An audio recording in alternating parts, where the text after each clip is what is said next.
Recording in progress. With other individuals, and he did tell her that if he wanted to, he could kill her.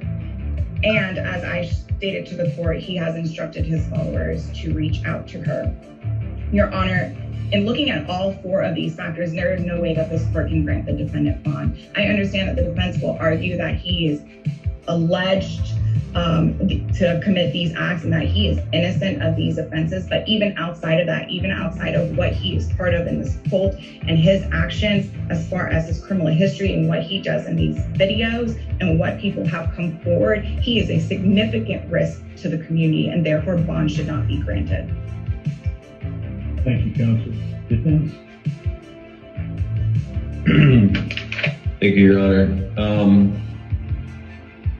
The alleged facts in this case, they grab your attention, Judge. You might even call them shocking, but what I am going to ask that the court does here is see past those allegations, because Mr. Bishop does remain cloaked in the presumption of innocence, as the court is aware. And instead, I ask that the court laser focus on the Ayala factors and consider granting Mr. Bishop a bond. Mr. Bishop is originally from New York City, Judge. He moved to Atlanta about 20 years ago. He's been based in Atlanta ever since then, even though he has done some traveling. As the state spoke about, Atlanta is where Mr. Bishop hangs his hat. Mr. Bishop just turned 40 in the jail on April 29th. He did spend some time in the Army, Judge, before being medically discharged in the 2000s. After being discharged, he did get his high school diploma through Job Corps. Mr. Bishop has always been gainfully employed. He got his barber's license after getting his high school diploma. He was a stripper, a gay escort. Opened a barbershop in 2013. It's called Bishop's HD Cuts. He sold that business in 2015, Judge, but it's still local, still being run, although no longer by Mr. Bishop. Gay escort? Mr. Bishop does have a stable address in Decatur, Georgia. He's currently 1 year into a 2-year lease, Judge. That's where the warrants in this case were executed, at that apartment complex in Decatur, and that's where he would plan to continue to stay when and if he's able to bond out of DeKalb County Jail.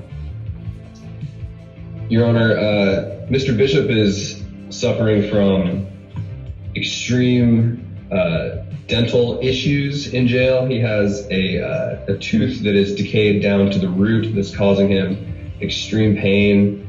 He has sought medical care for that situation, and all that he's been able to get for a response is that there's currently a long waiting list at the jail to be seen for that sort of issue, Judge. I understand that the state does have concerns about Mr. Bishop being flight risk. In order to allay those fears, the defense has no objection to house arrest being a condition of bond. We would not object to an ankle monitor. Of course, we would ask that the court allow Mr. Bishop to leave his house in Decatur to meet with his attorneys for medical care. For anything else that's absolutely vital, Judge. Mr. Bishop does have significant support here. I believe his friend Aaron Dixon. Mr. Dixon, are you on the call? Might not be. Yes, sir. Yes, sir. I'm here. He is. This is Mr. Aaron Dixon, Judge. He is a friend of Mr. Bishop. He's here to show his support for Mr. Bishop. So in light of Mr. Bishop's significant ties to the area, in light of the fact that he has been a productive member of society and that he has opened a successful business, sold it, in light of the medical issues that Mr. Bishop is currently dealing with in the DeKalb County Jail, we would ask that the court grant a bond in the amount of $50,000. As I mentioned, we would have no objection to house arrest, to a stay-away order from the alleged victim in this case. And again, I just would like to reiterate that we would ask the court to see past the allegations in this case, because that's what they are at this point, they're allegations. and instead focus on the Ayala factors, which we think weigh in favor of granting Mr. Bishop a $50,000 bond, Judge. Is there anything further from other parties? Judge, I'm sorry, I'm having trouble hearing you. And the person named Nisi, Nissei, if you could please mute yourself. Thank you. Okay, are you able to hear me now, Ms. Senator? I am, Judge. Thank you. I apologize. My voice tends to waver at times. Having heard argument from counsel, the motion for bond is going to be denied. I do find the defendant to be a danger to the community. Danger to A the risk community. to intimidating the victim. Risks of There's intimidating also the a risk of victim. flight, Risk of flight. and also the risk of committing an additional felony. Risk of committing So another therefore, felony. Bond will be denied. Bond denied. I will conclude this hearing. Thank you, Your Honor, and that concludes my business before you this morning. May I be excused? Yes.